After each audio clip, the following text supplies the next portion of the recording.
Assalamualaikum warahmatullahi wabarakatuh. Bismillahirrahmanirrahim. Alhamdulillahi rabbil alamin. Nahmaduhu wa nasta'inuhu wa nastaghfiruh. Wa na'udzu billahi min syururi anfusina wa min sayyiati a'malina. May yahdihillahu fala mudilla lahu wa may yudlilhu fala hadiyalah. Asyhadu an la ilaha illallah wahdahu la syarikalah al-malikul haqqul mubin wa asyhadu anna sayyidana Muhammadan abduhu wa rasuluhu sadiqul wa'dil amin. Allahumma salli wa sallim ala sayyidina Muhammad wa ala alihi wa sahbihi ajma'in. Subhanaka la ilma lana illa ma 'allamtana innaka antal alimul hakim. Shadaqallahul azim wa sadaqa rasulul nabiyul karim wa nahnu ala dzalika minasyahidin wasyakirin walhamdulillah. Jamaah salat subuh Masjid Syuhada rahimakumullah.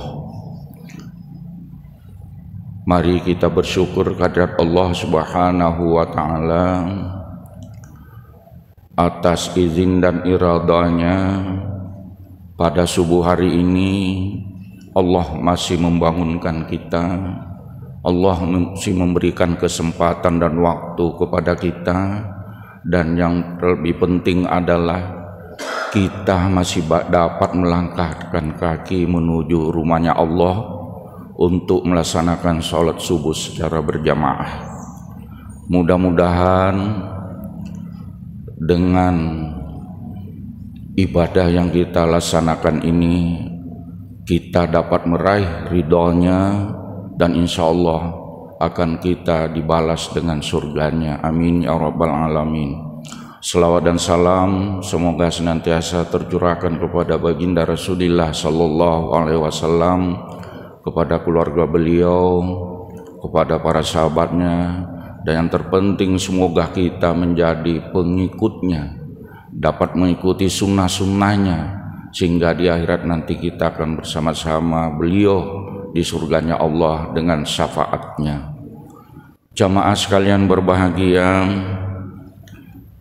pertama saya tentu menyampaikan ucapan terima kasih dan rasa bangga kami karena kami diamanati untuk dapat bertazkirah pada kesempatan ini. Dan mudah-mudahan apa yang menjadi materi tazkirah kita pada hari ini, yang insya Allah waktunya antara 15 atau 20 menit, mohon maaf kalau lebih dari 15 menit karena sudah ada SMS seperti itu, ya ada manfaat bagi kita umat Islam, karena memang di negara kita ini saat ini sangat penting untuk senantiasa bertazkirah, membuka majelis-majelis ta'lim, karena umat kita bagaikan piramid, ya, runcing ke atas.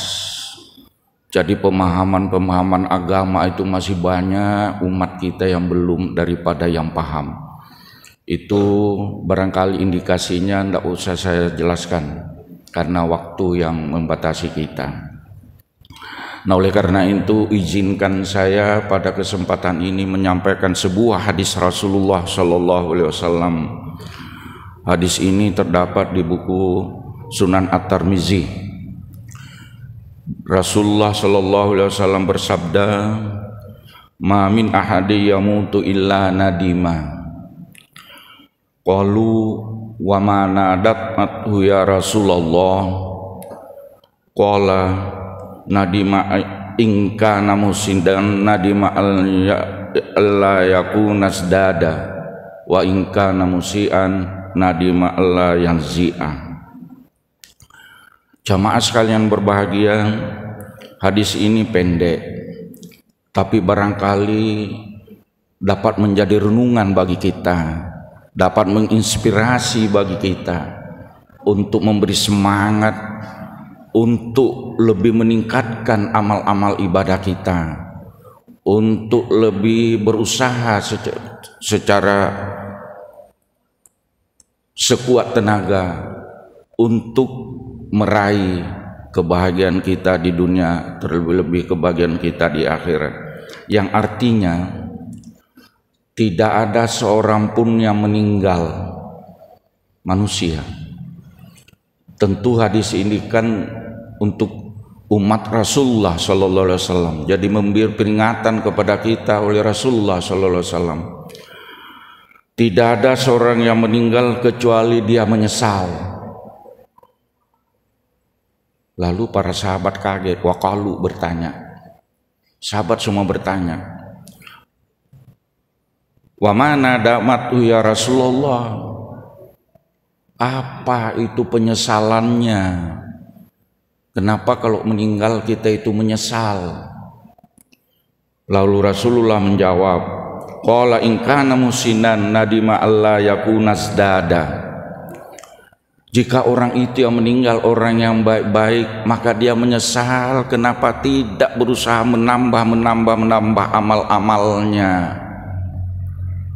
Boleh jadi Bapak Ibu sekalian, ada waktu kita beribadah tapi tidak dimanfaatkan, pakai ngobrol, pakai bercerita, ada uang kotak amal yang lewat. Syukur-syukur kalau ada kesempatan untuk memberi, padahal di kantong mungkin ada uang, ada yang biru, ada yang merah, ada yang hijau, lalu dicarilah yang paling kecil, padahal belum tentu yang 100.000 itu adalah milik kita. Menyesal karena kenapa tidak menambah. Kemudian wa in kana musian, jika orang yang meninggal itu memang orang yang tidak baik, ya sudah, nadima alla yang zia, kata Rasulullah, dia penyesalannya kenapa tidak meninggalkan, mencabut dirinya dari kejahatan yang selama ini dia lakukan. Jamaah sekalian berbahagia, ada dua yang dapat kami kaji pada kesempatan ini mengenai hadis ini. Yang pertama, wa in kana musinan, kenapa banyak menyesal? Cuma barangkali jangan terbatas pemahaman kita ibadah itu ibadah mahdah saja, tapi justru ibadah gairu mahdah inilah yang mengisi kesempatan waktu kita, setiap langkah, setiap detik, setiap denyut nadi kita untuk melakukan ibadah gairu mahdah. Sampai-sampai ringannya Rasulullah SAW memberi kesempatan kita kalau bertemu saudaramu dengan memberikan senyuman, muka yang berseri, sudah ibadah. Menyingkirkan rintangan di jalanan, itu sudah ibadah, beramal soleh. Artinya jangan kita menganggap ibadah itu hanya sholat, puasa, zakat, haji, bukan ya. Nah, oleh karena itu saya ingin menyampaikan sebuah hadis Rasulullah lagi tentang bagaimana seorang sahabat ketika menjelang sakratul maut, beliau sempat mengungkapkan beberapa kata dalam bentuk penyesalan yang bernama Sya'ban. Ada jamaah yang bernama Sya'ban? Kalau ada yang nama Sya'ban itu sama aja Pak, karena ini orang Madinah semasa dengan Rasulullah, menjadi sahabat Rasulullah sallallahu alaihi wasallam. Apa keistimewaan Sya'ban ini? Sya'ban radhiyallahu anhu ini keistimewaannya tidak pernah sholat kecuali di masjid, dan dia selalu datang sebelum waktunya sholat. Itu keistimewaannya. Sampai-sampai semua sudah maklum, sahabat, para jamaah, bahkan Rasulullah SAW sangat mengenal, karena kalau dia datang lebih awal, dia mengambil tempat di buncu masjid, pojok masjid, dengan maksud agar orang yang lain nanti datang tidak terhalang. Boleh jadi juga membawa perbekalan dan sebagainya, jadi agak santai. Nah, suatu ketika Rasulullah heran. Dia mencoba melihat-lihat Sya'ban. Begitu Nabi keluar memimpin sholat, dilirik-liriknya para sahabat, kok Sya'ban tidak ada di tempatnya. Akhirnya bertanya Rasulullah, wahai para sahabatku, adakah yang tahu kenapa saudara kita Sya'ban kok tidak kelihatan? Lalu mereka menjawab, tidak ada yang tahu kami ya Rasulullah. Akhirnya Rasulullah menunda sedikit waktu untuk sholat subuh dengan maksud menunggu kedatangan Sya'ban, siapa tahu ada masih di dalam perjalanan. Barulah dilaksanakan sholat subuh setelah mendekati terbit matahari. Selesai sholat subuh, Nabi pun tetap berdiri bertanya, wahai para sahabatku, adakah tahu apa kabarnya saudara kita ini Sya'ban kok tidak ada datang? Yang kemudian saya sangat curiga dan saya cemas ada terjadi apa-apa bagi dirinya. Adakah yang tahu rumahnya? Wahai para sahabatku, salah seorang di antara sahabat mengacungkan tangannya. Iya ya Rasulullah, cuma ya Rasulullah betapa jauhnya rumahnya itu dan jalan ke sana sungguh sangat sulit. Coba bayangkan. Itu jawaban sahabat.